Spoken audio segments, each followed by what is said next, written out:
Insights editorial analysis of B.R. Stopper. So yesterday we have celebrated the 74th Republic Day of India. और कल हमारी republic day की celebrations में Egypt के president Abdul Fateh Al Sisi as a chief guest आए थे. सो इस context में अब हमें इस वीडियो में ये समझना है कि इजिप्ट के और इंडिया के लिए मतलब इसका सिग्निफिकेंस क्या है इस विज़िट का, और इंडिया अपने चीफ गेस्ट को कैसे सिलेक्ट करता है, इसका क्या प्रोसीजर होता है. ठीक है. So firstly see this is the location of Egypt in the Africa continent. And now we will discuss ना इंडिया इजिप्ट रिलेशंस. देखिए, इंडिया और इजिप्ट ये दोनों कंट्रीज़ एक क्लोज पॉलिटिकल अंडरस्टैंडिंग शेयर करती हैं. लॉन्ग हिस्ट्री है हमारी कोऑपरेशन की, बायलैटरल भी, और जितने भी रीजनल और ग्लोबल इश्यूज़ हैं उनमें इजिप्ट और इंडिया ने काफ़ी एक दूसरे के साथ कोऑपरेट किया है हमेशा से. एंड इंडिया और इजिप्ट के जो डिप्लोमेटिक रिलेशंस हैं ये कब इस्टेब्लिश हुए थे? 18 अगस्त 1947 को. मतलब जब हमारा देश आज़ाद हुआ था 1947 में 15 अगस्त को, तो उसके 3 दिन बाद ही इजिप्ट और इंडिया के डिप्लोमेटिक रिलेशंस स्टार्ट हुए थे. इंडिया के उस टाइम पे जो प्रेसिडेंट थे पंडित जवाहरलाल नेहरू, और इजिप्ट के देन प्रेसिडेंट थे गमाल अब्दुल नसेर. इन्होंने एक फ्रेंडशिप ट्रीटी साइन की थी जिससे इनके जो डिप्लोमेटिक रिलेशंस हैं वो स्टार्ट हुए थे दोनों कंट्रीज़ में. और दोनों कंट्रीज़ इजिप्ट और इंडिया नॉन अलाइंड मूवमेंट यानी नैम के भी फाउंडिंग मेंबर्स हैं. ठीक है. 1961 में नैम साइन हुआ था यूगोस्लाविया के प्रेसिडेंट जोसेफ ब्रोज टीटो के भी साथ में. तो ये दोनों कंट्रीज़ फाउंडिंग मेंबर्स हैं नैम की. फाइन. हाई लेवल एक्सचेंजेस हमेशा से ही इजिप्ट और इंडिया के बीच में होते आए हैं.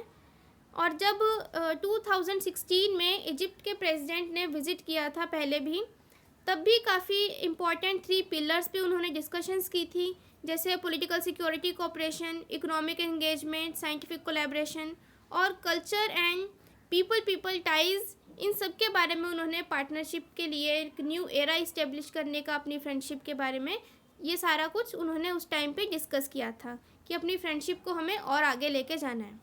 रीसेंट एंगेजमेंट्स क्या हैं कि इंडिया ने जो G20 की समिट होनी है उसमें भी इजिप्ट को एक स्पेशल गेस्ट इनवाइट किया है.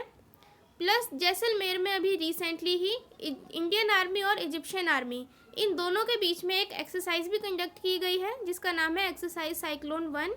फर्स्ट एवर एक्सरसाइज है ये इंडियन आर्मी और इजिप्शियन आर्मी के बीच में. ठीक है. एंड इंडिया और इजिप्ट ने अपने बायलैटरल टाइज़ को और आगे बढ़ाने के लिए एक इसको स्ट्रेटजिक पार्टनरशिप का भी रूप देने के लिए एग्री किया है दोनों कंट्रीज़ ने, जिसमें सारे ही मतलब ऑलमोस्ट सारे ही एस्पेक्ट्स आएंगे, जिसमें पॉलिटिकल, सिक्योरिटी, डिफेंस, एनर्जी और इकोनॉमिक, ऑलमोस्ट सभी एस्पेक्ट्स को जिसमें इंक्लूड किया गया है.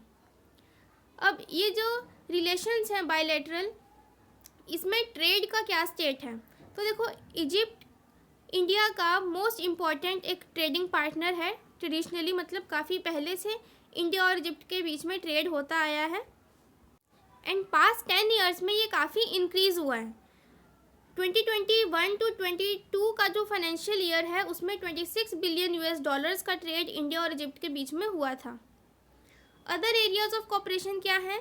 एग्रीकल्चर. देखो, एग्रीकल्चर में काफ़ी कोऑपरेट इंडिया ने इजिप्ट के साथ किया है, बिकॉज इजिप्ट एक शॉर्टेज फेस कर रहा है, फूड क्राइसिस वहाँ पे चल रहा है, बिकॉज फूड ग्रेन्स की वहाँ पे शॉर्टेज है due to the ongoing crisis of Ukraine and Russia. So Ukraine और रशिया की जो वॉर चल रही है उस वजह से फूड ग्रेन्स की शॉर्टेज इजिप्ट में चल रही थी. एंड इंडिया ने उस टाइम पे 61,000 टन ऑफ वीट इजिप्ट को एक्सपोर्ट किया. इसके अलावा साइबर सिक्योरिटी और IT, हेल्थ केयर, कल्चर, इन सभी एरियाज़ में भी इजिप्ट और इंडिया दोनों आपस में कोऑपरेट करते हैं. अब ये जो visit president Abdul Fateh Al CC ने की है, इसका इजिप्ट के लिए क्या इंपॉर्टेंस है ये देखना है. तो देखो, इजिप्ट एक मैसिव इकोनॉमिक क्राइसिस फेस कर रहा है, बिकॉज वहाँ के जो फॉरेक्स रिजर्व हैं, फॉरेक्स रिजर्व का मतलब क्या होता है? Foreign exchange reserves. किसी भी कंट्री के जो एसेट्स होते हैं जिनको वो मेंटेन करता है फॉरेन एक्सचेंज के लिए, जो उनके मॉनेटरी अथॉरिटीज़ जो मतलब एक पेमेंट्स का बैलेंस बनाने के लिए फॉरेन के एक्सचेंज का जो रिज़र्व होता है वो वहाँ पे कम होता जा रहा है. सो दैट इज़ वाई वहाँ पे एक इकोनॉमिक क्राइसिस चल रहा है. सो उसके लिए उनको वो काफ़ी बेनिफिशियल लग रहा है कि हो सकता है इंडिया से वहाँ पे हेल्प जाए। एंड इजिप्ट एक इंडिया से टूरिज़्म को भी मतलब प्रमोट करना चाहता है, ताकि इजिप्ट की जो इकॉनमी है वो एक टूरिज़्म डिपेंडेंट इकॉनमी है। सो इंडिया से अगर टूरिस्ट वहाँ जाएंगे तो वहाँ की इकॉनमी के लिए काफ़ी बेनिफिशियल होगा। प्लस इजिप्ट डिफेंस इक्विपमेंट भी चाहता है इंडिया से इंपोर्ट करना। एंड अभी जो रिपब्लिक डे की परेड हुई थी उसमें इजिप्ट की भी मिलिट्री कंटिजेंट आई थी जिसने उसमें पार्टिसिपेट किया था। एजुकेशन सेक्टर में इंडियन हायर एजुकेशनल इंस्टीट्यूशंस भी प्लान कर रहे हैं इजिप्ट में कैंपस सेटअप करने के लिए। और इजिप्ट को as a moderate Islamic voice भी देखा जाता है बाय न्यू दिल्ली, बिकॉज ये एक इम्पॉर्टेंट मेंबर है ऑर्गेनाइजेशन ऑफ इस्लामिक कोऑपरेशन का। फाइन। नेक्स्ट, इंडिया के लिए इजिप्ट के रिलेशंस क्यों इम्पॉर्टेंट हैं? बिकॉज इंडिया इजिप्ट में अपने इन्वेस्टमेंट्स को इंक्रीज़ करना चाहता है, स्पेशली वहाँ पे कुछ प्रोजेक्ट्स में इंफ्रास्ट्रक्चर में वहाँ पे इन्वेस्ट करना चाहता है, मेनली स्वेज कनाल और जो स्पेशल इकोनॉमिक जोन्स वाले रीजन्स हैं अलेक्जेंड्रिया और कैरो में, वहाँ पे India want to increase the investments. Fine. Plus India LCA Tejas और मिसाइल्स जैसे आकाश, DRDO का स्मार्ट एंटी एयरफील्ड वेपन और रडार्स, ये सब इजिप्ट को एक्सपोर्ट भी करना चाहता है, जो कि इंडिया की इकॉनमी के लिए बेनिफिशियल होगा। एंड इजिप्ट में एक IIT इस्टेब्लिश करने का काम चल ही रहा है इंडिया का, और इससे क्या होगा कि इंडिया के जो मुस्लिम मेजॉरिटी कंट्रीज़ हैं उनके साथ भी जो टाइज़ हैं वो इम्प्रूव होंगे, बिकॉज इजिप्ट एक मुस्लिम मेजॉरिटी कंट्री है। ठीक है। अब रिपब्लिक डे 2023 जो कल ही था उसमें चीफ गेस्ट आए थे वहाँ के प्रेसिडेंट इजिप्ट के, और किसी भी कंट्री के लिए रिपब्लिक डे सेलिब्रेशंस के चीफ गेस्ट बनना एक हाईएस्ट ऑनर की बात है। एंड ये मतलब एक अल्टीमेट साइन है दोनों कंट्रीज़ के बीच में फ्रेंडशिप का। अब हमें ये समझना है कि how India chooses it's chief guest. India chief guest अपने रिपब्लिक डे के कैसे चूज़ करता है?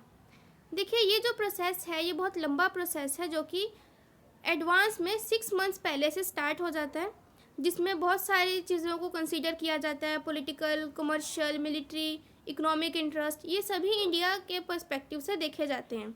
इन सभी को अकाउंट करके मिनिस्ट्री ऑफ एक्सटर्नल अफेयर्स मतलब वहाँ पे इनविटेशन देने से पहले इन सभी चीज़ों को कंसीडर करता है। उसके बाद जिन भी कंट्रीज़ का नाम ministry of external affairs select करता है, फिर वहाँ उस लिस्ट को प्राइम मिनिस्टर और प्रेसिडेंट दोनों को अप्रूवल के लिए भेजा जाता है। फिर जब कोई जो नेम है वो फाइनलाइज हो जाता है तो चीफ ऑफ प्रोटोकॉल उस पर फिर वर्क करते हैं और वहाँ की कंट्री के प्रेसिडेंट को इनविटेशन भेजा जाता है।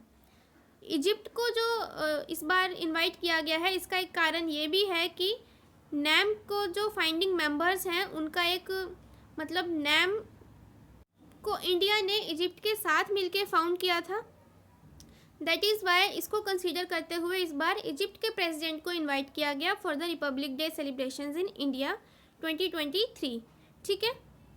अब एक इम्पॉर्टेंट फैक्ट ये है कि जब पहली बार रिपब्लिक डे इंडिया में सेलिब्रेट किया गया था 1950 में, तब कौन चीफ गेस्ट थे?